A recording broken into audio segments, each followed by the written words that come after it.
मित्रांनो, आदमापूरच्या संत बाळूमामांचा हा चमत्कार तुम्हाला माहित आहे का? चला तर मग सांगतो. नमस्कार भावांनो, मी आपला विशाल.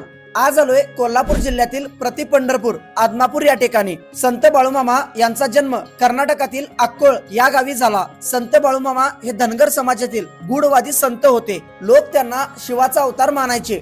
बाळूमामांनी स्वतःच्या कुटुंबापेक्षा गरिबांची सेवा करण्यावर अधिक भर दिला. गारगोटीचे मुळे महाराज हे त्यांचे गुरु होते. संत बाळूमामा हे शेळ्या मेंढ्या चरायला गेल्यावर मामांची बकरी ज्या शेतात चरत बसत तेथे जास्त पीक यायचे. संत बाळूमामा रानामध्ये बाबळीच्या काट्यावर झोपायचे. काटेरी पिंजऱ्यावर ध्यान करायचे. एखाद्या माणसाला मोठा आजार झाला तर मामा तो आजार लवकरात लवकर बरा करायचे. अशा या जगद्गुरु संत बाळूमामांनी वयाच्या 74व्या वर्षी 1966 ला आदमापूर या ठिकाणी समाधी घेतली. पण समाधीनंतर सुद्धा बाळूमामांनी आपल्या भक्तांसाठी अनेक अनुभव आणि प्रत्यय दिल्याच्या दंतकथा आहेत. बाकी अशाच व्हिडिओसाठी मला आत्ताच फॉलो करा आणि तुम्ही प्रति पंढरपूर आदमापूरला कधी भेट देताय कमेंट करून नक्की सांगा. बोला बाळूमामाच्या नावानं चांग भलं.